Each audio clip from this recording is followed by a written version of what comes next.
You're listening to Bigfoot Society, and I'm Jeremiah Byron. In this show, we go beyond the campfire stories to bring you firsthand encounters from people who say they've seen something impossible, from backwoods trails and remote mountain haulers to quiet farms and crowded highways. The stories come from everywhere, and each one leaves us with more questions than answers.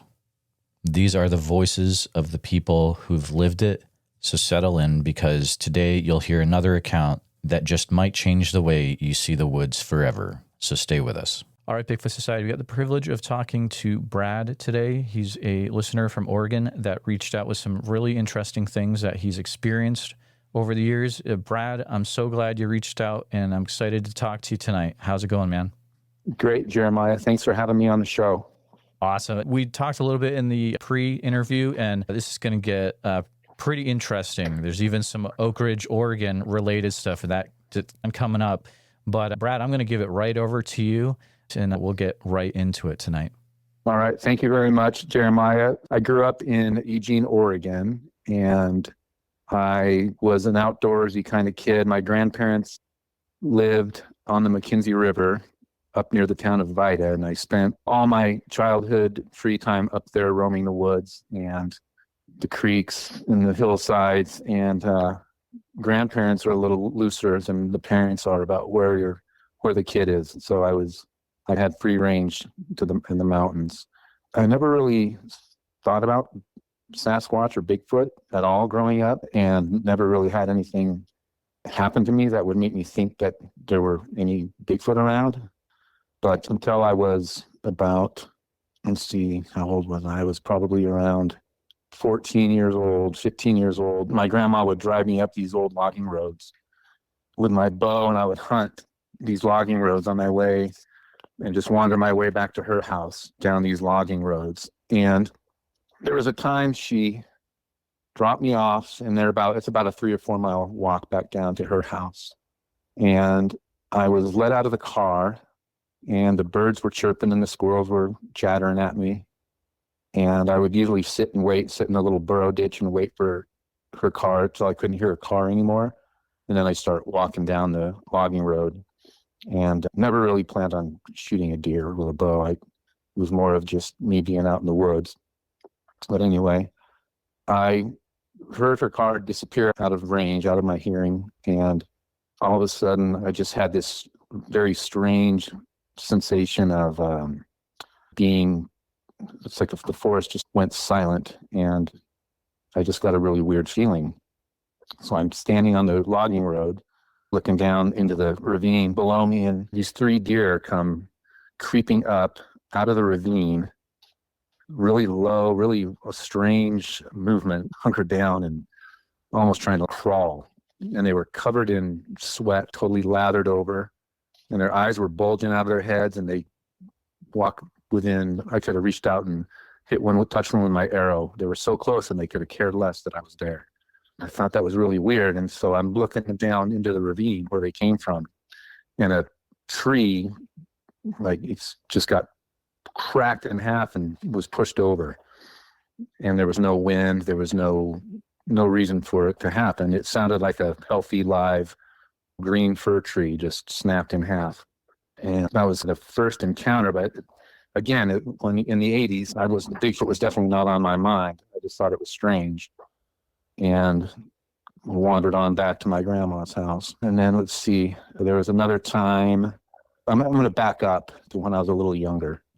Before you do that, so I just want to clarify something. So when you were looking down the ravine, you heard that tree get cracked in half and pushed over. Yeah, the deer had walked by me, and I couldn't figure out why they were, because I'd never seen deer behave like that. They were it was almost like they were creeping past me and their eyes were bulged out, and they looked, if you see a horse that's been run too hard, they just had this sheen they looked terrified. And then this tree just goes crack and goes crashing down to the ground. And a green, not punky, just a green, big fir tree. It sounded like a mature tree. And it didn't freak me out, but I just was odd. And so I didn't hightail it. I just moseyed back to my grandma's house. When you were out in the woods with your bow, did you ever hear any sounds out there that didn't fit with what should be out in the wood? The only times I ever did are the stories I'm going to tell you. Other than that, Okay. never, which is, it's strange. It never crossed my mind. No signs or never even crossed my mind. I'll back up a little bit. I skipped this one. This has happened when I was 10 years old on Lost Creek Campground. It's on the west side of Mount Hood in 1980. And I know the date exactly because the day after this event happened, Mount St. Helens erupted. So it was May 1980 is when this happened. And I was camping with a family friend for the weekend. And again, I completely forgot about this until I heard somebody tell a similar story. And it's funny how these things come back to you when you hear something that just sparked this memory. And we were camping at this campground, and it was you pull your trailer in, and it was a pretty crowded campground. And there we had a camper, there was a tent, there's a table set up, there was a fire pit. So it was a cramped little space. And it's night, and my friend and I are sleeping in the tent, and his parents are sleeping in the camper. And I'm laying there in bed. I don't know what time it was, between 10 and midnight, probably, because I wasn't asleep yet. And I heard what sounded like a deer bounding through the camp, bounding, and then it stopped right outside our tent. And we had a little cord that was holding the vestibule. We had it tied around a tree. And I kept hearing this thump. It was twanging the cord. And I thought, oh, a deer must have jumped the cord or tripped into the cord or something. And then it thumped away. But what was weird is a few minutes later, thump came back, and it did the same thing. It was twanging the little cord that was holding the vestibule of the tent up, probably 2 or 3 twangs like a guitar string. And then it thumped away through camp. And that was it. So I wake up in the morning, I was like, gosh, did you guys hear that deer in camp last night? And they didn't hear anything. But then I started thinking, there's no way a deer could have run through the camp, because there's coolers and there's stuff everywhere. Besides, it was like it would thump up to the tent, stop, and then the little cord would go boing, boing, and vibrate the tent. So that happened. It did that 2 times. And then the next morning, we forgot all about it because Mount St. Helens had erupted while we were having breakfast, and you could hear the sonic boom, and the ground shook, and we all knew what it was because, everyone in the Northwest was waiting for it to happen. So that sort of trumped whatever happened to me that night, that was pretty cool. And then there was ash all over our cars the next day. It was cool. Let's see. I've got I'll talk a little bit more about what happened upon the McKenzie River where I grew up. So let's see. This is a weird one. So the year was, I wrote all this stuff down. I was a junior in high school. And my grandma was a really cool old lady, and all my high school friends would come up there and spend the night. She'd cook for us, and we'd fish and run around the forest and play in her yard. And she had about 13 acres. And one night we were out playing a game called Kick the Can, which is like a hide and seek game where you put a can in the middle of the field, and one person guards it. If someone gets tagged and you kick the can, the person who you tagged was free. So we're all out there, probably 8 of us, out playing this game, and I'm hiding in some ferns. And all of a sudden, a couple of the people who were there's 2 people who were they're out in the field, and they stop, and they are just staring up at the mountainside that's next to the property. And pretty soon, all the rest of the kids come out, and they're all looking up in the sky. I'm like, what the heck's going on? So I get out of my hiding spot, and I joined them in the field, and I look up, and there are 3 bluish green, I think they were bluish green balls of light, about the size of beach balls, big kind of rubber beach balls you would see at like a music festival or something.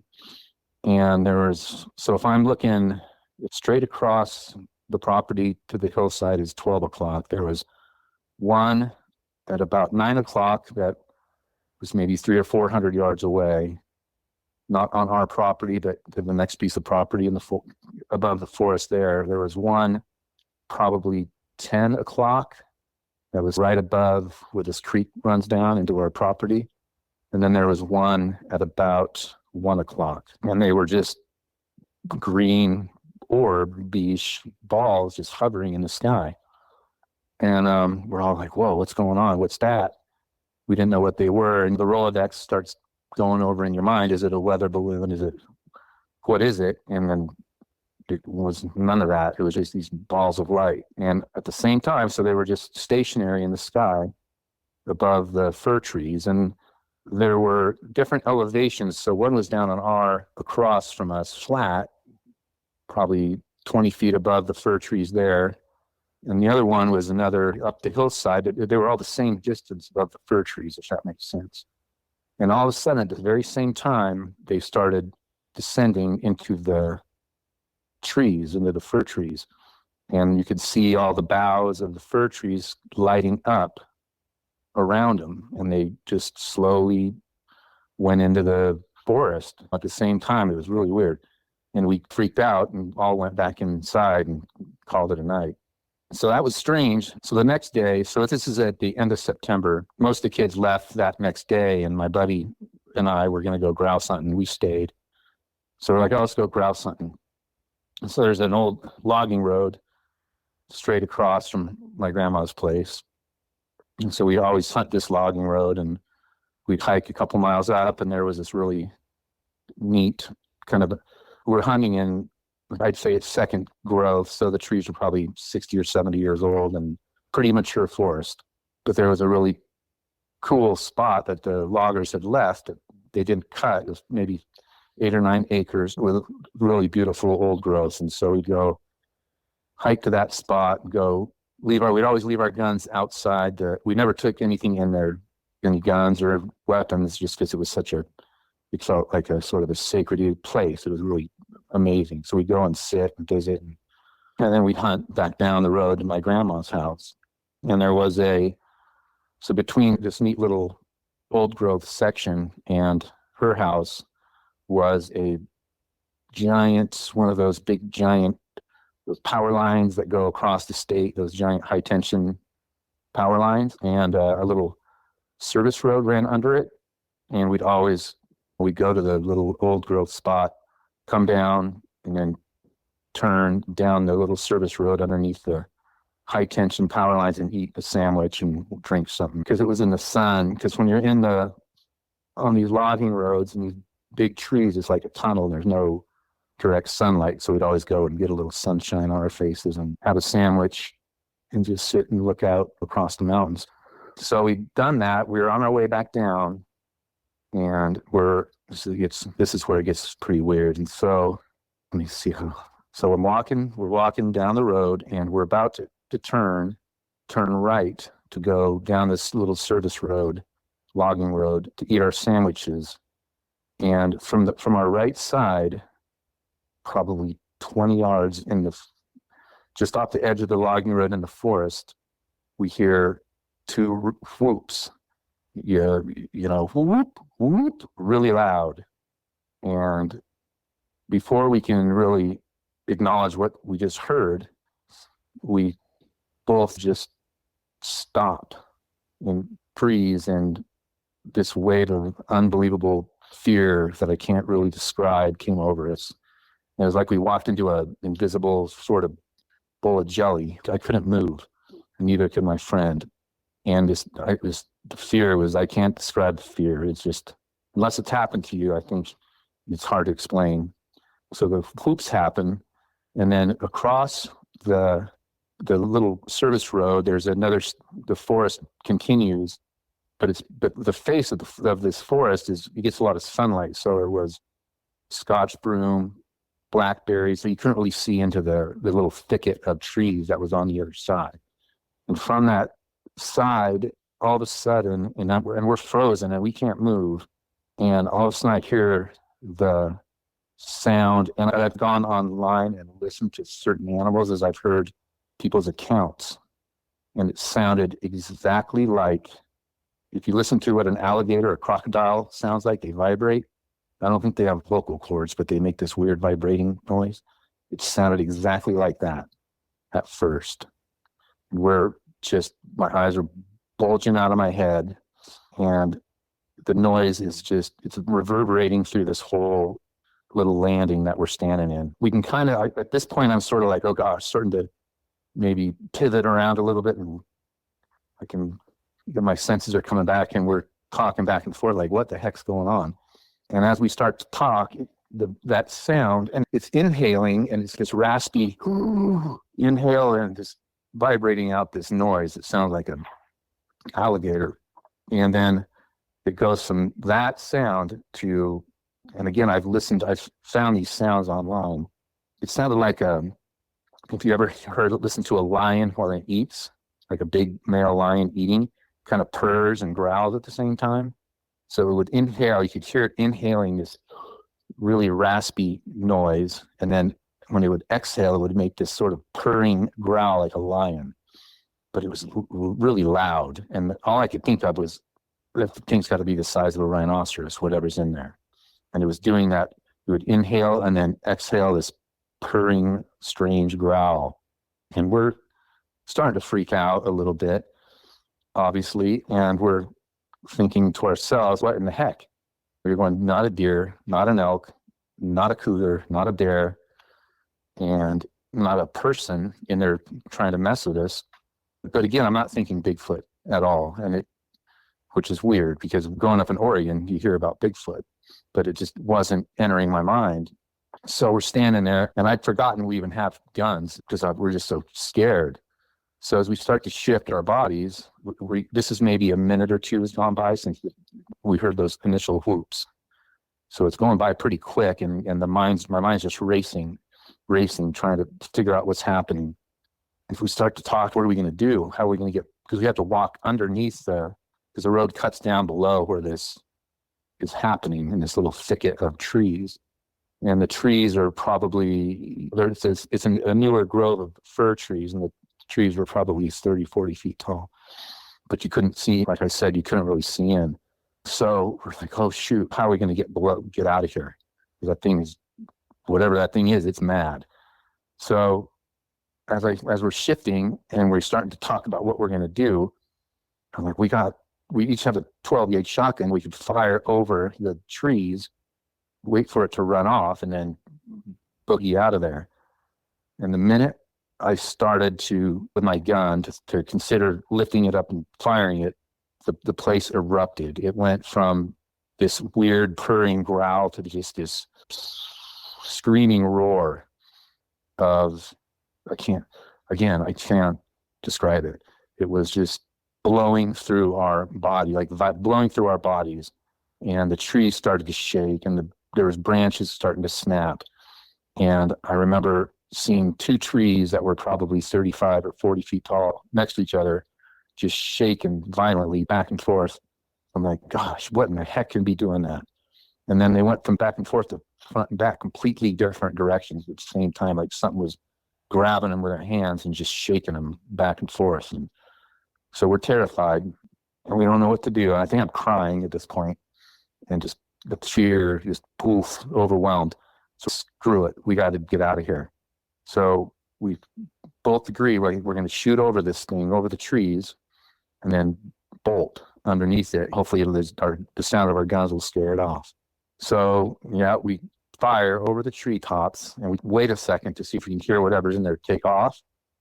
It didn't. It just, what we thought was pretty much max, it just elevated even worse, and it was screaming and making those crazy sounds. And so we, heck with it, we got to go. So we bolted. And if you hiked on logging roads, you know that the rocks, it's not small little gravel, they're big rocks, and it's hard to keep your balance. And so I'm thinking the whole time is I'm going to wipe out, and this thing's going to jump down and grab me. Because I'm running as fast as I've ever ran before.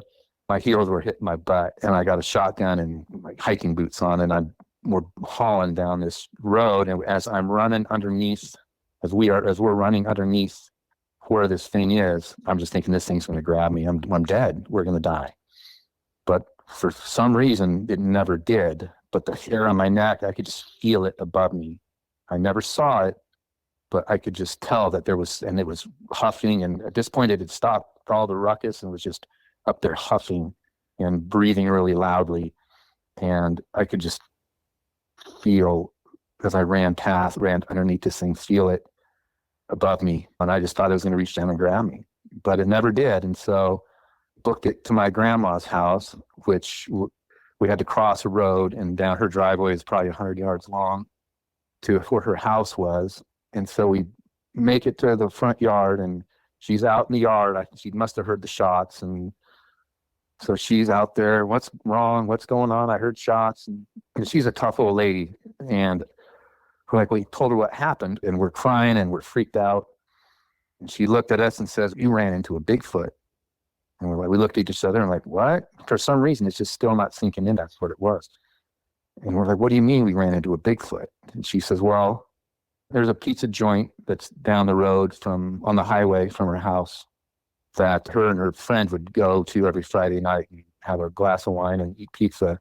And she was telling me that, they told us that when she would go, her and her friend Ellen would go and have pizza and drink wine, the loggers it was a loggers hangout back in the 80s, when the logging industry was a very different back then. It was smaller operations and families and things. It was a lot different than it is now. But that's where all the loggers would go and on Friday night hang out. And she said that she'd overhear the loggers talk about things like this happening to them in the forest. She said, I would hear story after story of these sort of things happening, and hear them from these loggers who are out there doing it, logging, and they're in the forest every day. That's it. So the next day, and it didn't really affect me the way I hear people talk about getting terrified of going back in the woods. It was like it was erased from my mind. So the next day, I'm up there, and my friend had to leave, had to go back to Eugene. And so I stayed, and I said, "Grandma, I'm going to go and back up to where that happened and look around and see what I can see." Because I'm still thinking, for whatever reason, I couldn't get it into my head that it was a Bigfoot or Sasquatch. I'm going to go look for hoof tracks. I'm going to go look for claw marks in the tree, because that's what I thought it was for some reason. I go up there, and it's not very far away. It's probably less than a quarter of a mile from her house up this road, the logging road. So I go into this thicket where this had happened, and I knew nothing about Bigfoot tracks or what to look for in that regard. I'm just looking for hoof prints. I'm looking for scrapes from antlers, and I'm looking for claw marks. And there was none of that. But what was weird is that when I got into the thicket, because it had snapped a bunch of fir boughs, and there should have been broken boughs. You could see where they'd been broken off the trees, where this thing had snapped in fresh breaks. But there were zero. I couldn't find any fir boughs on the ground. They were gone. Something had picked them up and taken them away. And the ground was really beat down. It's a lot of fir needles and things where I couldn't make out any tracks. I didn't see any obviously footprints or claw marks in the tree. So that was it. And I just forgot about it after that. That is an incredible account. Even though there wasn't a visual, that is a wild encounter. Do you think that pizza place is still there? I still go there, yeah. Is that Ike's Pizza? It's Ike's Pizza, yeah. All right, we can cut that out if you want. No, that's fine. Ike's Pizza for sure. Yeah, I have a Google Maps up. The interesting thing I noticed is while you were telling that story, you were talking about how it was like alligators. And the weird thing is that the thing you were describing, that's actually an infrasound thing. Oh, it is? If you look it up, like when they use those bellows, that's an infrasound. Mm-hmm. Oh, no way. Crazy. I didn't know that. So you combine that. It hit me. Yeah. Yeah. That's weird. Because I heard someone mention it that's what it sounded like to them. And so I went and listened to it, and it's like, whoa, that's exactly what it sounded like. And it just, I don't know what infrasound does, but man, I was frozen. We couldn't move. It was like I walked into an invisible force field. and Exactly. was frozen in place. It was so weird. I didn't feel sick. I never got nauseous or anything. I just couldn't move, and I was so scared that I was crying, and for no reason, because I don't think I think it that the wave when we froze happened before I even heard anything. I think I was frozen in place before I even started hearing that alligator type sound. That's wild. That And then alone is enough for me to hearing. That's enough that you definitely experienced some crazy stuff in the woods that day. No question. it was bizarre. Yeah, it was weird. So to end this part of the story, so I'd completely forgotten about this event. I was getting ready to graduate high school that next year, and after I graduated high school, I moved to Idaho and became a ski bum for about a decade and spent all that time just in the mountains of Idaho, exploring, skiing, fishing, all times of year, all seasons, and never even thought about Sasquatch or Bigfoot. Didn't cross my mind. In my ski bum career, and it's about 2002, and I'm going to school in Boise, at Boise State University, to get my teaching certificate. And Boise's a really cool city. The river runs right through town, and on the south side of the river, there's the college, and on the north side of the river, there are all these really pretty parks and little concert shells and things. And there's an old zoo, like one of the old school, small town, depressing looking zoos. And so the footbridge to get to the college is right next to the zoo. So I think I'm a junior or something at this point. And I'm cruising on my bike, and it's early in the morning, and I'm riding past the zoo, and I hear these whoops coming from the zoo. And I'm 31 years old, and this event happened to me back when I was 17 years old. And I just instantly froze on my bike and stopped, and was just catapulted back to this event that I just told you about. Like instantly, I could see the color of the rocks. I could see the shadows. Every tiny detail just came flooding back into me when I heard these whoops coming from the zoo. It was really weird. And I had to go to class, and the zoo hadn't opened yet. So I was like, I'm going. Once the zoo opens, I'm going over there and going to ask the zookeeper what the heck makes those noises. So I do. I go, hey, I don't want to go through the zoo. I just want to know if I want to go to your primate area, and will you show me? I heard these really loud whoops this morning. I go, what makes those noises? And he took me to the gibbon cage, and he goes, those are gibbons, and that's what you heard in the morning.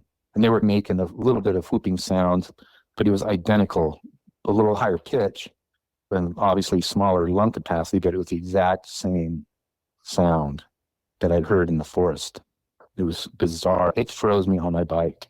Like I stopped. I was oblivious to whatever was going on around me. I was just transported back to that day in the forest. And up to that point, like I said, never even crossed my mind until I heard those gibbons coming from the zoo. I'm so glad that you said the little higher pitch, because I personally have heard similar things. And I was just thinking in my mind, I was like, it is very much the same, but it's a little lower. And when you said little higher pitch, I was like, yep, absolutely, 100%. But the same kind of sound, just a little higher pitch. But it was weird. That sound catapulted me back in time, and every single detail just became so vivid. It was bizarre. I have a terrible memory. I can't remember anything. I don't know what I had for dinner last night, but how in the heck that could happen and everything be so clear, it was really strange. That's wild. I have a few questions before we leave this part. Did you ever ask your grandma if she had any Bigfoot experiences when you were out there with her? You know, I don't remember, but she never would have told me anyway. She was pretty sure. She wouldn't, because she wouldn't want to scare me from going back in the forest. Gotcha. Because it didn't slow me down a bit. I just kept going back out. Yeah, so I never asked.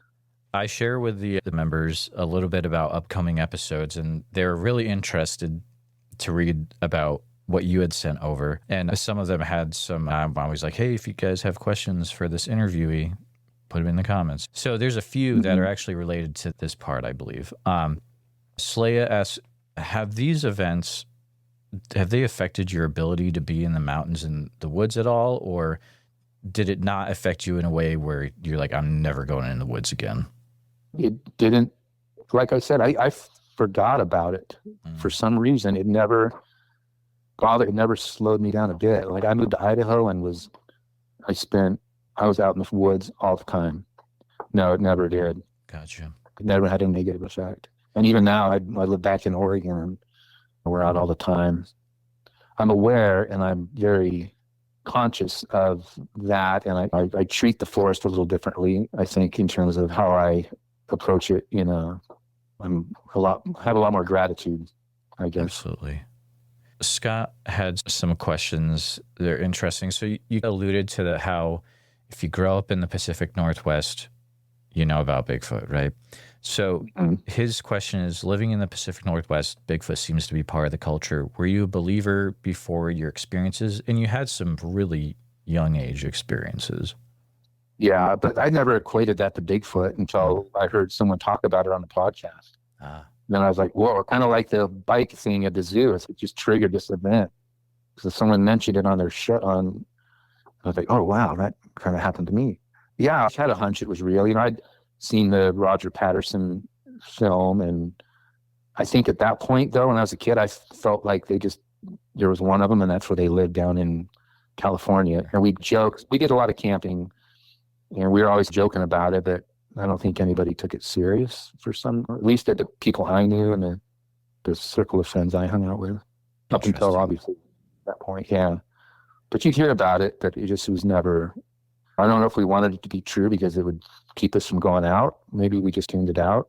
We camped in places where I hear about accounts, the Coast Range, all over the place. And aside from these few events that I've had happen to me, for the amount of time I spent out there, these are very few. There was also an interesting part where you were sharing about the lights coming down into the trees, and you saw those large lights. So the lights, yeah, that was really weird. There were three of them, and there was one that came down to I guess that would be to the east, but it was maybe at the edge of our property or maybe just past the edge of our property. We had about 13 acres. And it just into the forest. And then there was one there's a creek that runs through our property, and it comes down the mountain across the road, and one of the lights went down and on the left side, the east side of the drainage, and the other one came down basically right on top of where this encounter happened.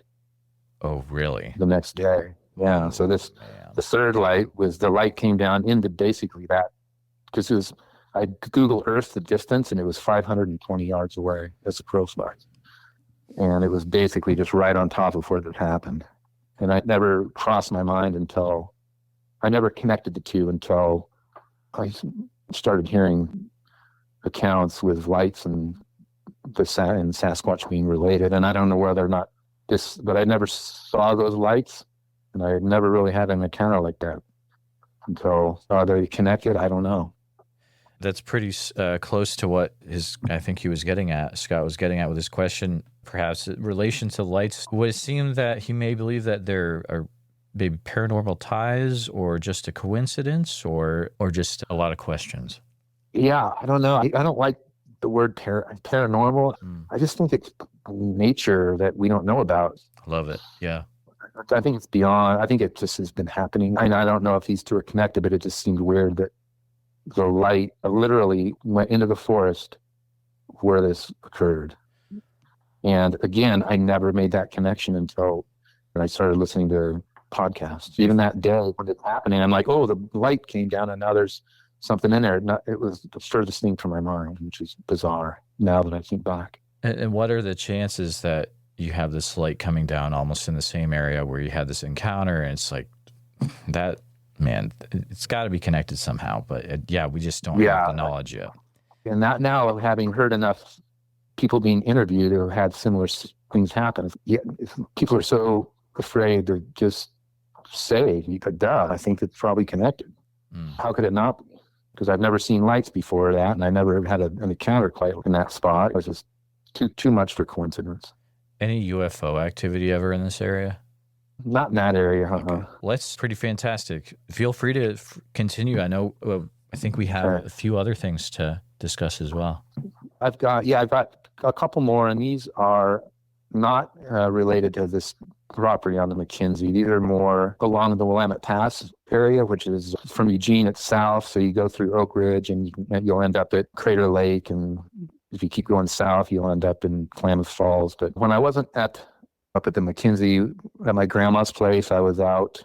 My dad loved to fly fish, and he got me into fly fishing when I was really young. And he had a spot up right in the town of Oakridge where there's an old, I don't know what's there now, but there was a rock quarry in town, and the Willamette River flowed through the bottom of town, and we would fish this rock quarry, and it was really excellent trout fishing. And I was with my dad. I was probably 12 or 13 years old, and we were up fishing the rock quarry, and we'd caught some fish, and there was a little isolated pool of water up against the hillside that the fish couldn't get out of. So I didn't keep fish, or we didn't eat them. We'd let them go. We'd catch and release them.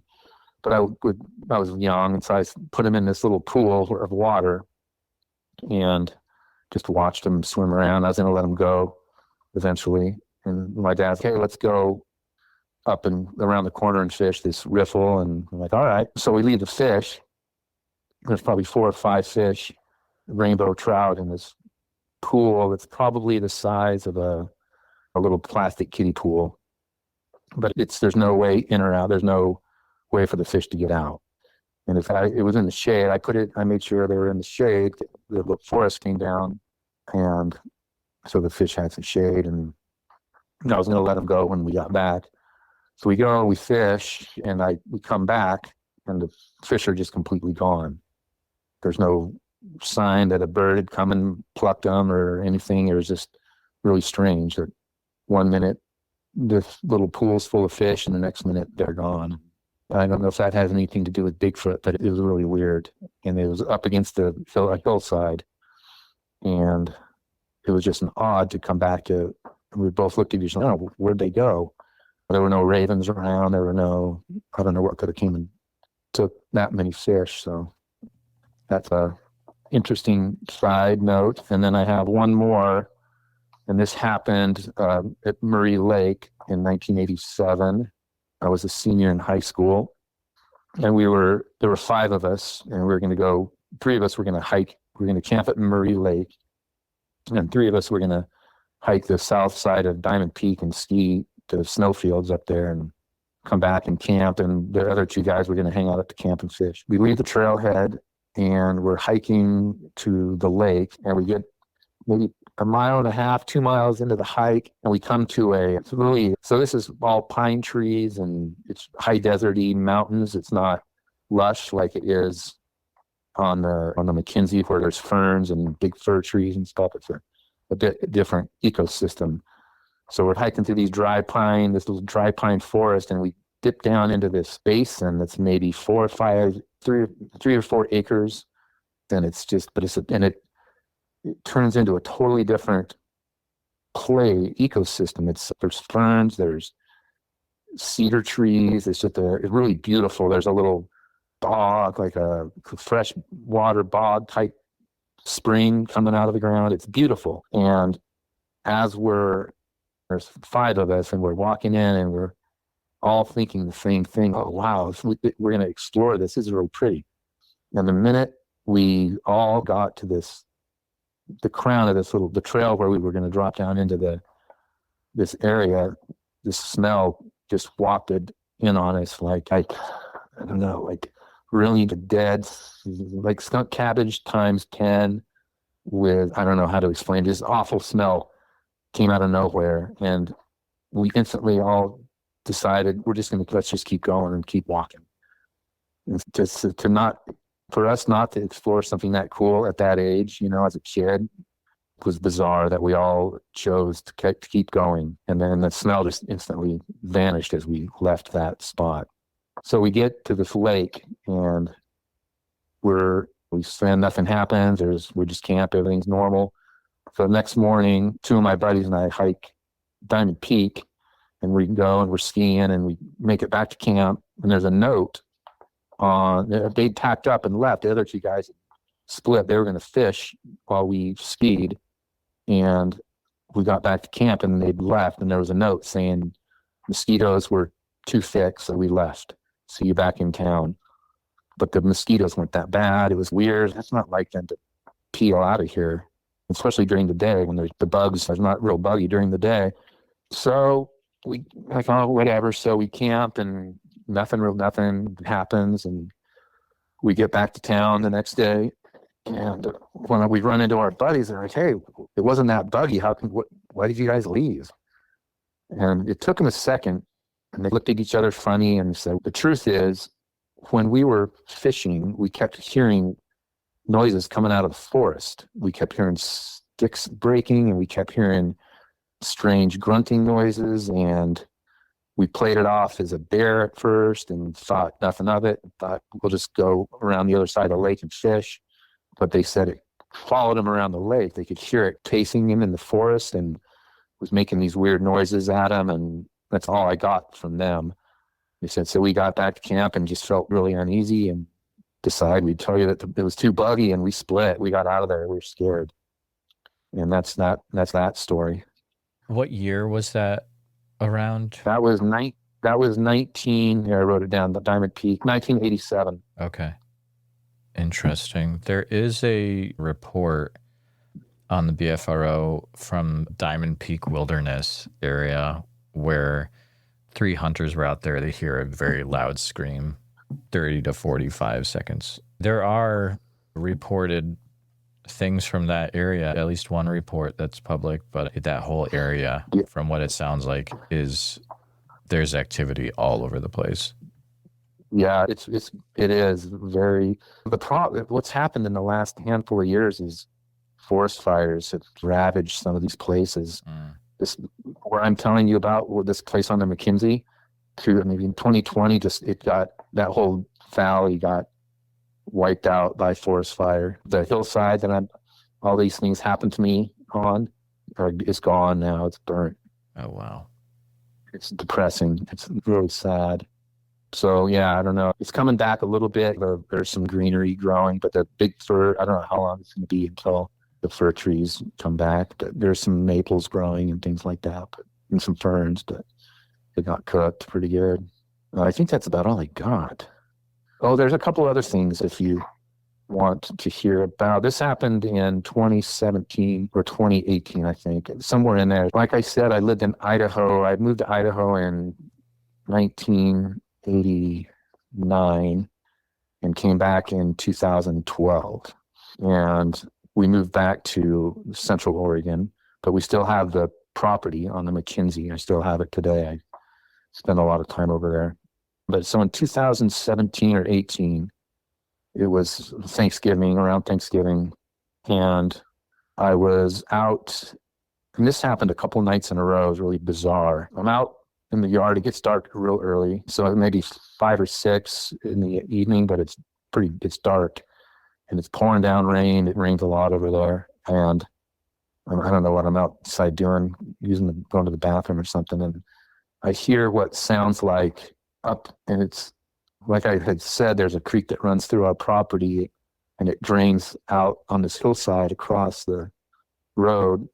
And I heard what sounded like a truck brakes screeching down, like they sound like they're wet and screeching down a road. Just this weird metallic grindy sound coming from where there was no roads at all. It was just a ravine with a creek in it, and it was really loud and freaky. It was just like, what in the heck?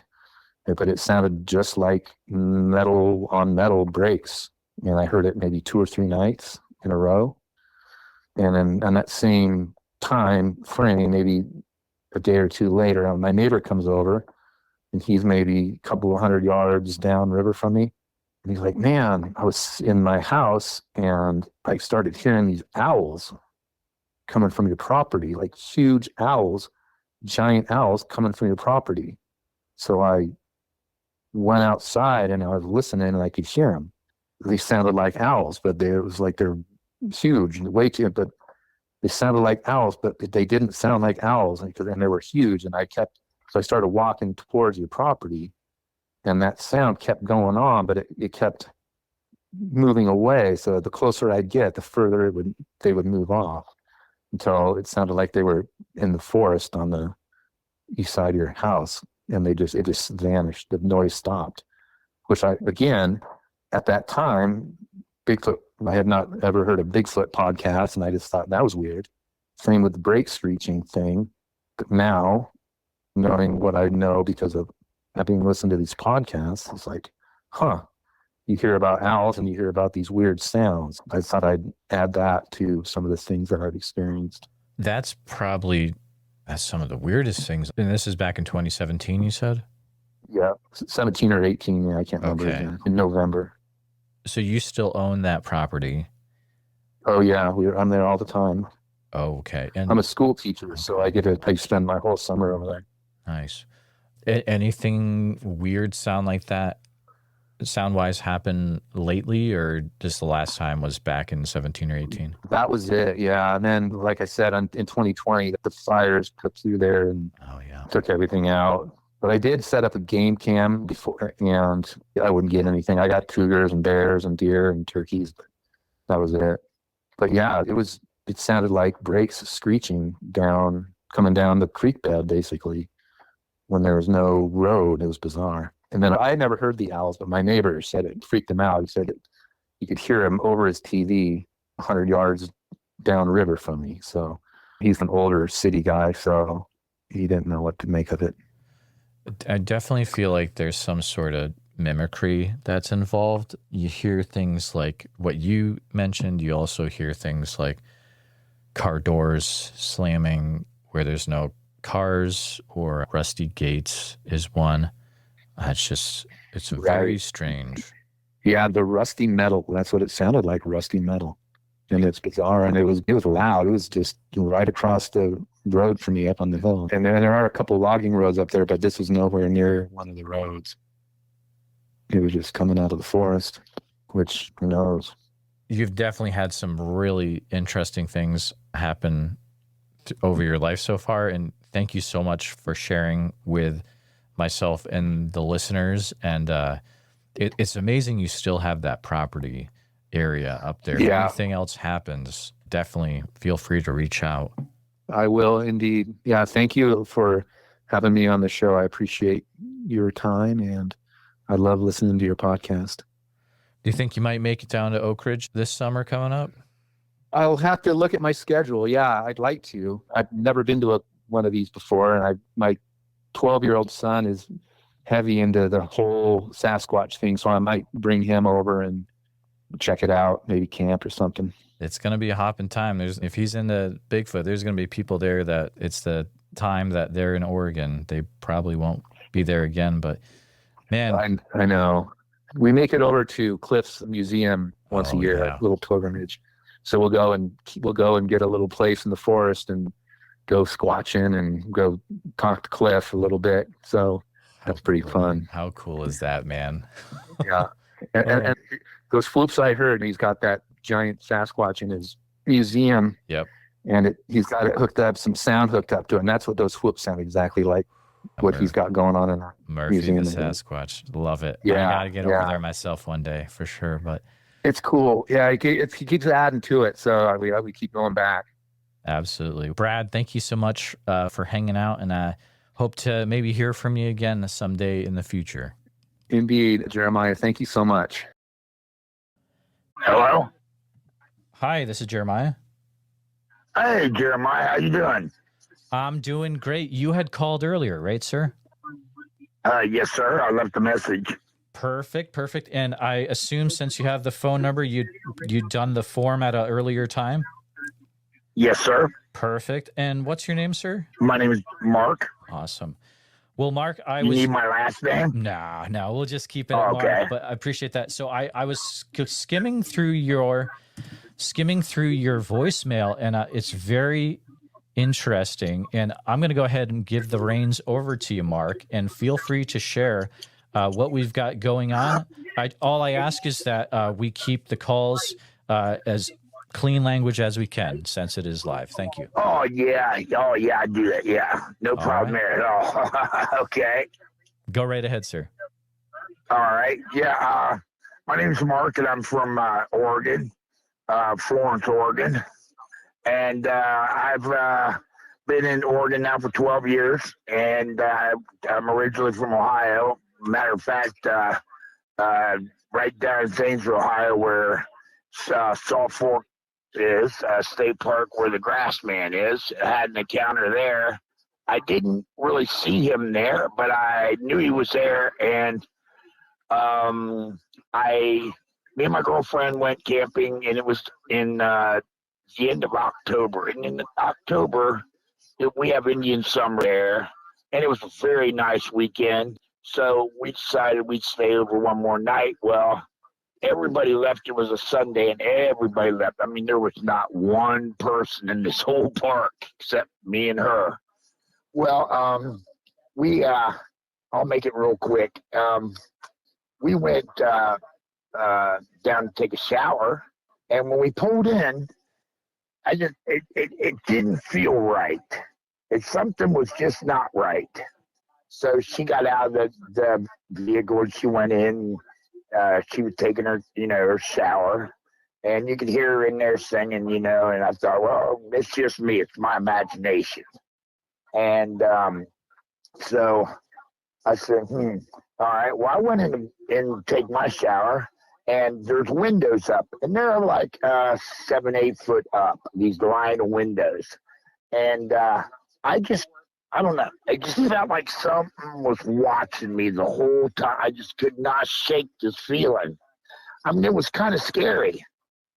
And so I went back out and walked the whole perimeter of it and just looked around to see if somebody was there. It was weird.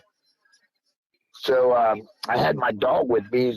He was a wolf hybrid, and named Dakota, and he was this dog was the best dog. I just can't tell you. I mean, man's companion. Well, anyway, I got him out of the truck and I took him into the restroom with me because, I mean, I just couldn't get this feeling off of me. So I brought him in the bathroom. And I said, now you just lay down there. Well, he couldn't get comfortable. He was just looking around, and I could tell something was bothering this dog. So I got in the shower, and I tell you how bad it was. I didn't even close the curtain in the shower when I was taking my shower. It was that bad. It was that intense.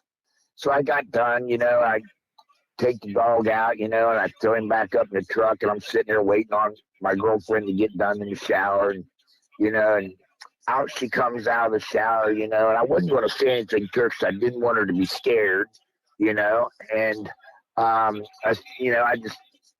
was like, no, I'm not going to say a word. I'm just going to just go back to camp. Just, it's all in my head. That's what I kept saying to myself. It's on your head, Mark. It's on your head. So we go back and we make our dinner. And, sat around the campfire for a little bit, drank a couple drinks, and, said, okay. Well, we had an old Coleman tent. I don't know if you'll remember them, but they were round, and they had the pole that went up in the center. And it's about, 7 foot tall, maybe a little bit taller than that. I could stand up in it, no problem, move my arms around, And, I mean, it's really tall. So, I got everything in the tent, I packed all the food up in the truck and, went in the tent, laid there. And I had my pistol with me. I always take it because bears and, whatever, varmints, or you don't know, anymore about people. So I put the gun down next to me. Well, I had the Coleman lantern next to me. So it was right next to the edge of the tent, so I shut it off, Well, we're laying there, and I hear something walking up this hill. I mean, it was a big hill, too, went right down to the lake. And I'm like, well, that's a person walking. And my girlfriend's like, no, it's a deer. No, that's something walking up this hill coming toward us. Well, it got closer and closer and closer, and my dog was his hair was up on the back of his, just standing right up on the back of his neck. And I'm like, there's something out there.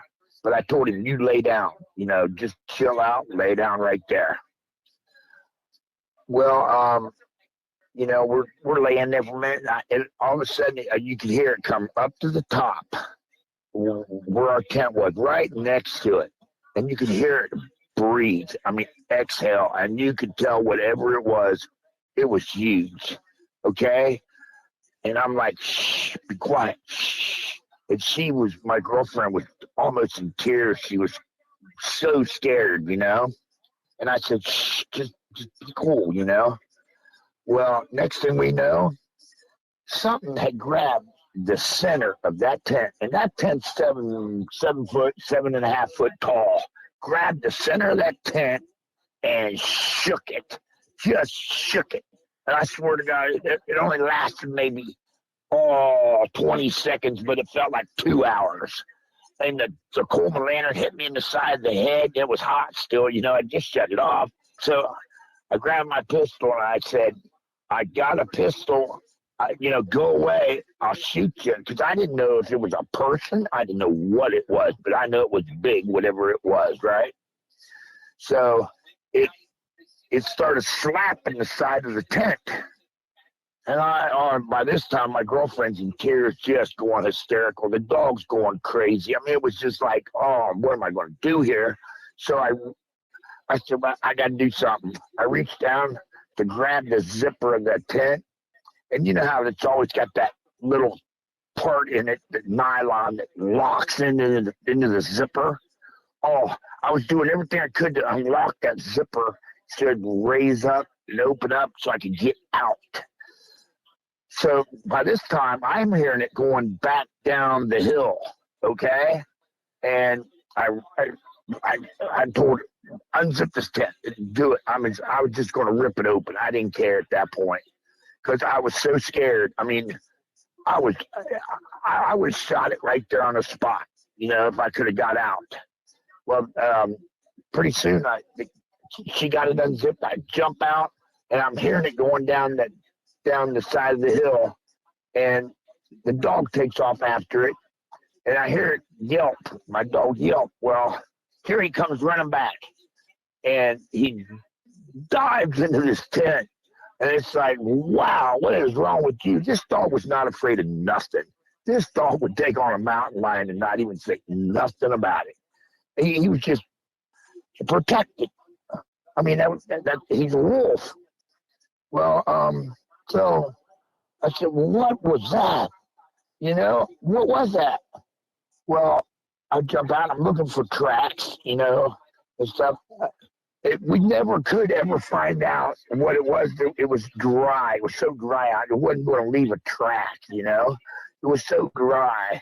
And so that was my first encounter with a Bigfoot. Okay, well, the grass man, they said, because I talked to Ranger when Ranger came around to collect the dues for the campsite. I said, dude, I think we had an encounter. And he's like, well, we have a lot of encounters here, and I was telling him about it. He's like, well, I really do believe you really did. And my girlfriend said, we're packing up now. Let's leave right now. And she would not stay there again. We packed all our stuff up, went home. Well, we moved to Oregon about 3 months later, and there was no jobs here at the time. The market for jobs was really bad at the time. And I said, well, what am I going to do to make money here, extra money or something, because I'm retired from Honda Motor Corporation. I was an automotive engineer there. And I said, so what am I going to do? And some guy said, oh, dude, go collect chanterelles. They pay, good money. Well, I've always collected morel mushrooms in Ohio my whole life, and all kinds of mushrooms, but I didn't know what a chanterelle was, so they had to show me. Well, I got a crew together of 9 Mexican women that works for this lady, and she said, oh, these are great pickers. Take them out, take them out. I'll give them to you. They're great workers. So we went out mushroom hunting, and we'd go on all the back roads, all that. And we did very, very, very well. We had a crew of 9, them and me, 10 people. And we did very well commercially picking these. Well, one day we were over by Alpine, Monroe area, and in Oregon, and was up on the hill, and they were the women were all down below the hill down because we found a lot of chanterelles all the way up the side of this hill, and they were just having a blast picking these things, laughing and having a good time. Next thing I know, I was up on the top of the hill because I wanted to see what was on the other side, and there was a clearing, like where the trees ended, and then they had logged this part and there's trees up here. Well, pretty soon there was a roar, and I'm not kidding you. This roar was like nothing I've ever heard in my whole entire life.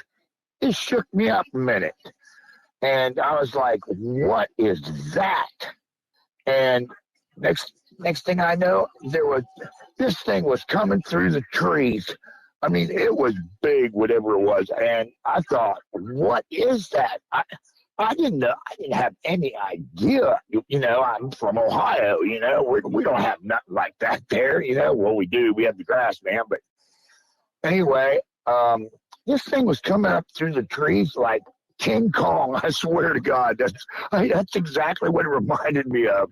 It was just knocking limbs down, breaking limbs, breaking trees. Just coming up out of the clearing. Next thing I know, there he was, right there. I mean, he was probably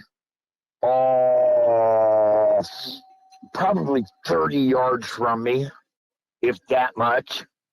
And all I had on me was a Glock 9mm, and I knew this was not going to do anything to this. This thing was huge. It was probably a good 8 foot. I've never seen no man ever built like this in my whole entire life. His chest was huge, probably I swear he had to be at least 4 foot wide. I mean, just huge. I've never seen anything like this in my life. And my mind is like, it's like telling me, this don't exist. This don't exist. This is a figment of your imagination, Mark. I mean, I just couldn't get it in my head what I was looking at. Well, these ladies down below that were picking the mushrooms, they all were like real quiet, pointing at it. They had their telephones. They were taking pictures of their telephones, and I mean, they were like flipping out. Well, he's looking right at me. And never took his eyes off me, and I'm staring back at him like, what is going on here? What are you going to do? Are you going to come at me? I had no idea. I couldn't. My brain just would not function. It would. Number one, I tell you honest God truth, I peed my pants. I was that scared. I didn't know what to do. I mean, the van's way down at the bottom of the hill where they were. So I'm screaming at him, get in the van. Get in the van right now. Well, my dog was in the van because we were having problems with deer and elk, and he'd take off running after the deer and elk, and I got tired of that. So now you're in the van until you can act right, Well, he's raising holy cane, just holy cane in this van. And I told him, don't let that dog out. Do not let that dog out. Well, this thing just started looking at me, and then it started coming at me. And it was like, now what am I going to do? He's going to kill me. I'm going to get killed right here. What am I going to do? Well, I took my gun, and I shot it right over its head. Just right over its head. That's all I could do was hopefully get a shot that would wound it or hurt it, because he was going to kill me. I know he was going to hurt me bad if he got me. Well, he reared back when I shot that gun, and his teeth. I mean, the look he gave me was, dude, if I get a hold of you, I'm going to hurt you bad. Okay? He was not afraid, but he was afraid of that gun. So he must have heard it once before. So he had to have heard a gun once before, because he reared back. Okay? Next thing I know, he's turning around, but he's keeping his eyes on me as he's walking back up into those trees, right? So I said, okay, now I don't want to run, because I don't want him to chase, a predator chases you. That's exactly what he was, as far as I was concerned, was a predator. He was a wild animal. He wasn't a human. I mean, he looked human in ways, like the face. I mean, he was brown, like a brown, or like a brown black. He was so brown he was black, and he had the hair on like 4-inch hair all over his body, except for his face and his eyes. I'll never forget his eyes as long as I live, and I still have nightmares over it. They were like piercing me. They were like going right through me. I mean, I've never seen eyes like that in my whole entire life. Never, never, never. Don't ever want to again either. Okay? And I'm thinking, I always wanted to see Bigfoot, but I didn't want to see it like this. I didn't know it would be an aggressive thing. I thought it'd be like, when you hear people talk, oh, yeah, you crossed the road right in front of me, just like, yeah, he's probably waving at you as he's doing it. He's probably a friendly guy, just wants to be left alone, okay? And it's not this one, huh?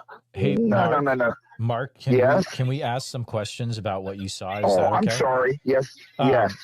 So there's some really interesting comments coming in. So you were able to see the teeth. Were they like canine teeth or all flat, like chiclet gum? They were like block teeth, like a block teeth. Like a. Yep. You know what I'm talking about? Yeah, exactly. They were square, blocked. Yep, that's a great question. Let me tell you, he showed me every one of them. Okay, okay. I mean, I grew up in the woods. I've been in the woods my whole entire life.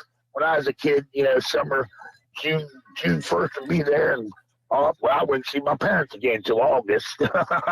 Absolutely. Okay. I mean, I hunted, I fished, I did everything in the woods. Okay, my whole life I've been like that, and it's like I've never seen anything like this. What is this thing? And then it dawned on me. This is what they call Bigfoot. Absolutely. Okay? Absolutely. Well, these ladies in the van were so scared. I mean, they were screaming and stuff, and then I had them screaming. I had the dog going off down there. I have him growling and screaming at me like he wants to kill me, okay, after he come through the woods like King Kong, okay? I mean, I was scared. I'm not telling, I won't lie to you. Right. I was petrified, okay? I'm thinking, well, I got to save them, okay? I got to save myself, but I'd much rather he got me than all 9 of them, because he gets me, the keys are in the ignition, they will leave, okay? All right? Sure. Well, so when he left, you could hear him just raising cane going back through the trees, right? Well, somebody let the dog out, okay? I couldn't say grab the dog, but the dog's chasing this thing down the trees. And I'm hearing holy cane going on where this dog and him is at it, okay? And I'm thinking, oh, my God, he's going to kill my dog. He's going to kill my dog. Next thing I know, all I heard was a yelp, and I heard nothing else. Oh, no. Okay? Yeah, dead quiet. Dead quiet. Well, I couldn't leave these women down in the van, but I knew the dog would come out eventually. If he didn't kill him, he was coming out. So I went down to the van and I told him, "Look, I want you to go find a park ranger, a police officer, or somebody, and I want them up here. Okay, my dog's gone now, and I got to find my dog. And they were like, oh, we're so scared. We're scared. I said, take the van and find somebody, okay? Well, I mean, I had my cell phone, but there was no service where we was at. I mean, we was in the middle of nowhere. Right. So I said, just go to the ranger station and get somebody, or find a police station, and go to Monroe. They have a substation there, you know? Well, they went and I stood there for a minute thinking, oh, I got to find my dog. I got to get the dog. He's not out yet, you know? So I took off to find him, and I went in about 50 yards, and I still cry to this day because this dog was the best dog I ever had in my life. Here's my dog. He's hanging from a limb about 12 foot up. Okay? Dead. And I was like, you know, you have to be a pretty strong thing, human, animal, whatever you want to call this thing, to throw that dog. He weighed 126 pounds up 12 feet into a tree. Okay? And then I look around, and you know the rims for like a semi that they use for the fire pit? Mm-hmm. There was two of them up there. Now, you know how heavy those are? Now, I'm looking at those going, what the heck? And this it was like a picnic pavilion type thing that was up there for, I guess, somebody built it for their family, and they probably camped there a lot. They used it, you know, when they went camping there, you know. This thing was demolished. It was tore up. And there's these two fire rings in this tree. They're about 10 foot up there, and there's my dog. So about, probably a half hour later, here they come, and they've got a park ranger, a ranger, you know, a DNR guy. And I said, sir, can you come here? I got to show you. I said, I'll tell you the story. And you know what he tells me? This is what he tells me. Please don't tell me you saw a Bigfoot, because if you do, he said, now I don't know if this is fact or not, but he said, if you do, then I'm going to have to take your driver's license. What? Now, I'm going to have to take your driver's license because you're not sensible. You're not thinking correctly. I said, what are you talking about? My driver's license? Yeah, I don't know if it's true or it's not. I've tried to find out from every state highway patrolman I can talk to about it and stuff. They said they can take your driver's license if you report you saw a Bigfoot while you're driving a vehicle. If the keys are in ignition, then there's something wrong with you. Yeah, that's exactly what he said. I said, wait a minute. Look at my dog. My dog's 12 feet in the air, and I've measured it. My dog's 12 feet in the air, 126-pound dog. How'd my dog get up there? It had to have been a mountain lion, and he drug him up there. Oh, no. No. Ask them women what they saw. Ask them. They got pictures on their telephones. Ask them. He said, look, I'm not here to discuss this with you anymore. Whoa. Now, what is it you saw? And he made me appear like I was a liar, like I was nuts. And I took offense to that. And he's like, sir, now settle down or we can go downtown and talk about it. He did not care one bit. He didn't care what I saw. He did not care about it. At least that's the way he played, okay? Well, pretty soon, here comes two more. And I said, well, can't you just go up there and investigate it and see what knocked out? Limbs were broke everywhere. This pavilion's all busted up. You got tire rims, semi-tire rims in a tree 10 foot up that weigh probably 155, 160 pounds, you know? It's like, wait a minute. Okay, How did those get up there? Kids just vandalism. They just destroy everything. I could not believe what I was hearing. I was so mad. I was like, you're not going to take any kind of report. Oh, I'll take a report and then I'll take your license. What? The only thing he cared about was how many mushrooms did we pick and did I have a commercial permit? Right. That's what he asked me. He did not care about my dog. He did not care about our well-being. He did not care what we saw. He did not care about anything. But yet, he would not go any farther into the woods by himself. Okay? I said, go ahead. Go down there and investigate then. Do your investigation.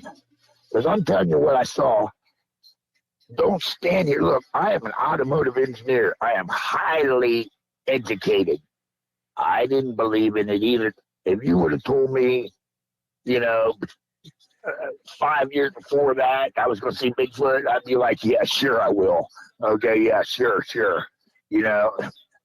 Let me tell you, it exists. I don't care what anybody ever says to me about it. I know what I saw, okay? So there is no argument of they don't exist. Well, you better come up with a little bit more of an argument than that, okay? Yeah, right. because if you would have been there that day, you'd be the same way I am now. And, that's been, 12 years ago? And, I haven't been in the woods one day since. Wow. Don't care to. Yeah. Don't care to ever go back in the woods. None. And I live in Scottsburg, Oregon now, and we're surrounded by mountains and woods. Okay, but I won't go into the woods. I'll stay. Yeah. Okay. No way at all. Okay, and because I know what's out there.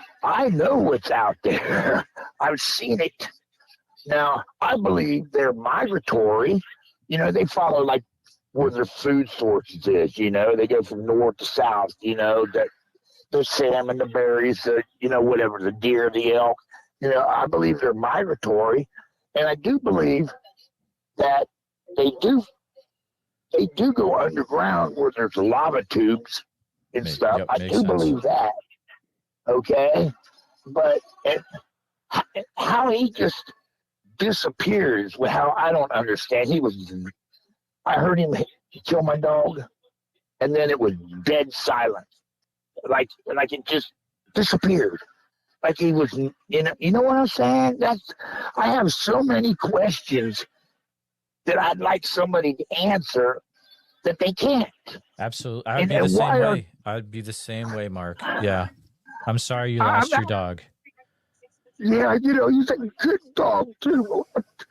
He would have died for me, and he did die for me. He died protecting us. Okay, well, you know what? Not one of them 9 women ever went back in the woods again. None of them. As a matter of fact, a lot of them went back to Mexico. Because this lady asked the lady that hired him, she's like, what'd you do to him? I can't get him to work. Well, yeah, you won't. I'm not working for you anymore. I'm not working in the woods anymore. I don't do that anymore. Sorry. No, I used to love to camp. I used to love to go out and fish. I'd be at Spirit Lake out there in the middle of nowhere. I'd be, I'd go where no man would go. But not anymore. Mark, sorry, is that Spirit Lake by Oakridge? Yes. Okay. I used to love to go there. I used to love to go there. Okay, so I have questions, Mark. We're gonna put a pin in that first. Did you ever see the photos that they took? Yes. Like they were way down the bottom of the hill, but you can see it. I mean, it looks like it's just a big gorilla is what it appears. It had the cone head, like an acorn head, and no neck that I saw. I mean, there was hardly any neck. Okay, the arms were like down past his knees.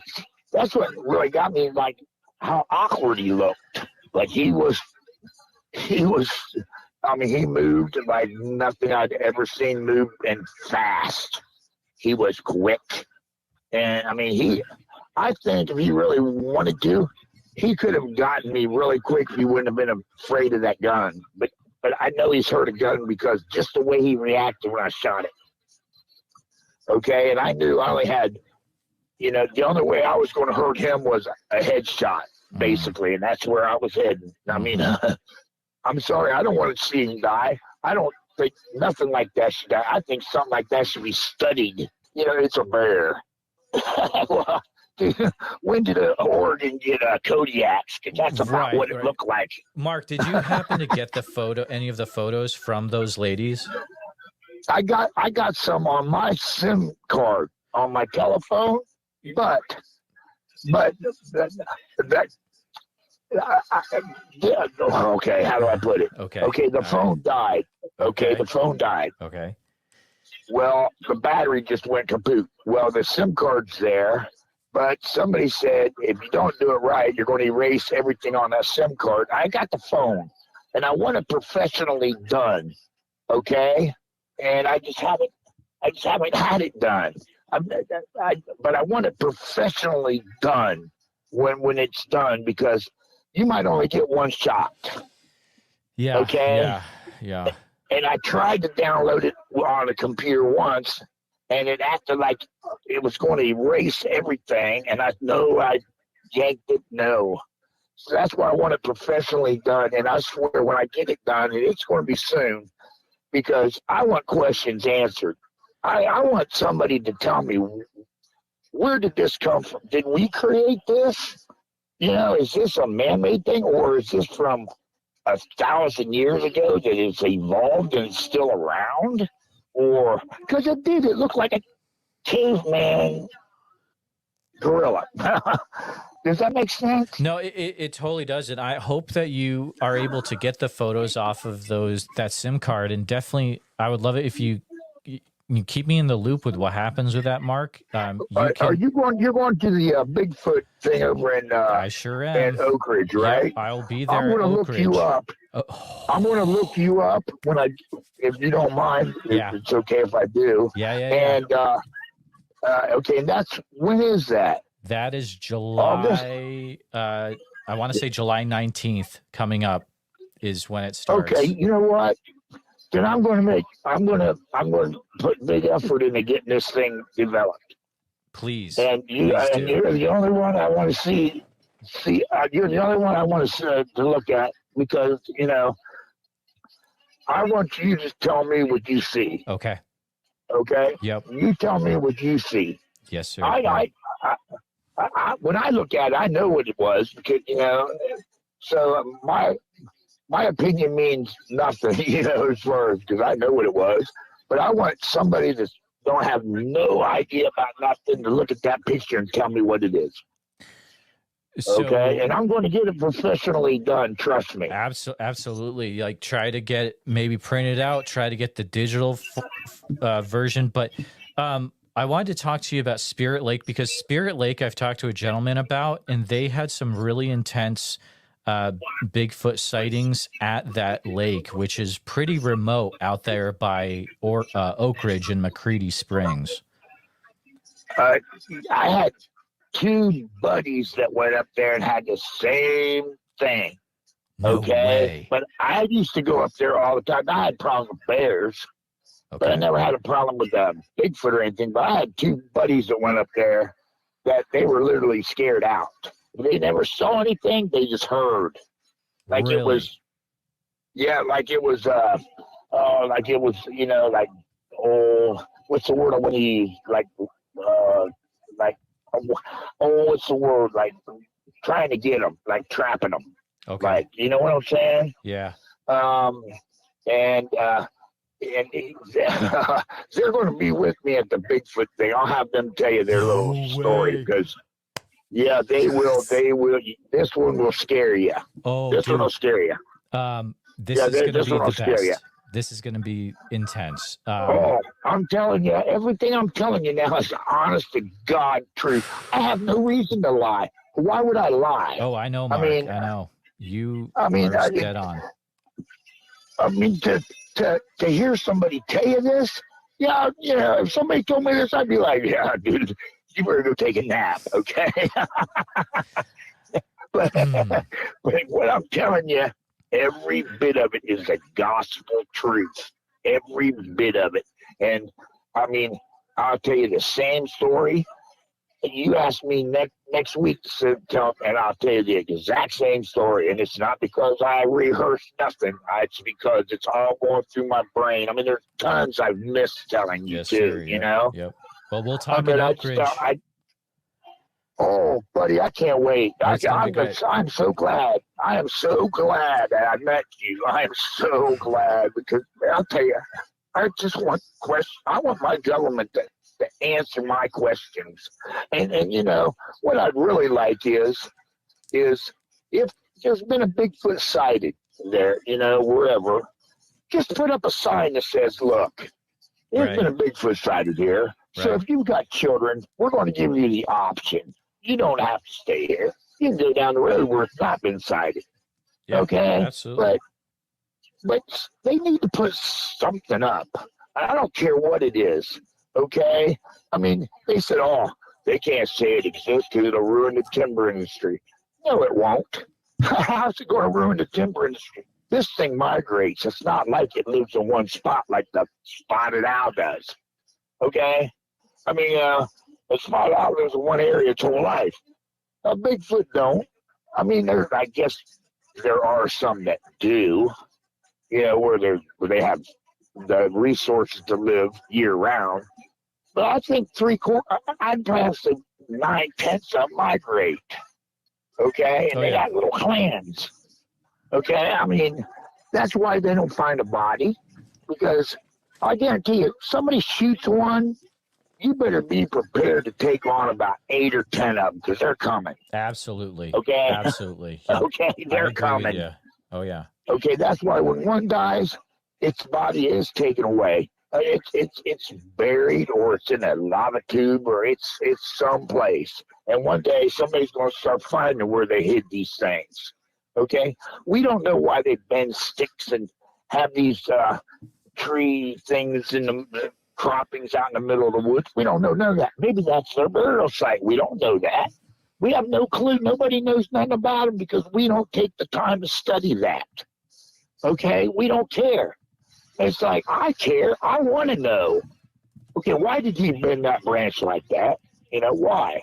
Is that a direction? Does he want you to go that way? Or is he telling other Bigfoots that go that way? Or I don't know, you know? I want to know. And I don't know. I've read every book I can, but nobody ever has none of the answers. It's all guess. You know, I don't know. It's just, as many people have seen him, now tell me he doesn't exist, really. How can you really look at somebody and say, oh, no, he don't exist? Absolutely. That's because you haven't seen him, and you're jealous because you haven't seen him. You can take my story for what it's worth, but let me tell you, it's actual, it's factual. I got pictures. I just got to get it developed, and I will have it developed by then. I'll make it a point now that I've talked to you. I feel so much better getting it off my chest. You know, you can't tell nobody. You just can't tell somebody this story. They look at you like you're insane, you know, but trust me, I'm a very educated person. I mean, I designed the Accords and Civics for 22 years, okay? Oh, wow. For Honda. So, I didn't want to see, I didn't ask to see this thing. I mean, that was the last thing in my mind was this thing coming out of the woods one day. I didn't even want to see it, okay? I was just trying to do my job, okay? And it just ruined my whole life. Mark, ruined my whole life. I'm looking forward to chatting with you more at Oakridge. Oh, I can't wait. I'm glad you called in. I know this was extremely tough for you to share, but I'm glad you did. And We'll talk more later. My email is bigfootsociety@gmail.com. You can keep in touch with me that way. Yes. I'm just thankful that we got to talk tonight. And Me too. I'll talk to you later. Me too. All right. Hey, listen, thank you very much for your time. I appreciate it. I feel so much better. Thank you very, very much. Thank you, Mark, for calling in. We'll be in touch, okay? All right, buddy. Thank you. Bye. Bye.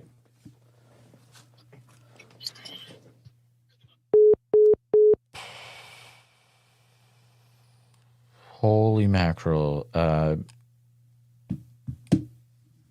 That was really wild. That was one of the most intense calls I've ever taken. And the story is going to continue at Sasquatch Summerfest in Oakridge if he gets those photos off of that SIM card. You just listened to audio from 448 and 449, which were recorded back in June of 2024. You may have questions about if I ever met Mark at Sasquatch Summerfest. I never did. I still would love to talk to Mark if you hear this, buddy. I'm going to Sasquatch Summerfest for my 3rd year, and I would love to meet you there if you still have that phone or a SIM card, or if you printed out the pictures, or I'd love to talk to your buddies about Spirit Lake as well. But just a little update about that last one. Still have not been able to talk to Mark face-to-face to this day. So hopefully that'll happen someday in the future. Thank you for listening to this episode of the Bigfoot Society podcast. Every encounter we share reminds us that the world is bigger and stranger than we think, and that the truth is often hiding just beyond the tree line. If you enjoyed this episode, please be sure to subscribe to the channel on YouTube, hit the bell so you don't miss the next episode, and share this with a friend who's into mysteries, monsters, or the unexplained. And if you're listening to us on Spotify or Apple Podcast, please follow the show there and leave us a 5-star positive review, because all that helps more people discover the show. And remember, if you or someone you know has had a Bigfoot sighting, please, I'd love to hear from you. So email me at bigfootsociety@gmail.com and let's start the conversation. If you haven't gotten a chance yet, check out our membership community over at www.bigfootsocietypodcast.com. And that's where you can hear tomorrow's episode today, early and ad-free, and members-only episodes every week. Also, it's a place to connect with other people that are into the Bigfoot subject as much as you are. Thanks again for following along with the Bigfoot Society. Until next time, keep your eyes open, trust your gut, and never stop asking what else might be out there. And see you in the woods.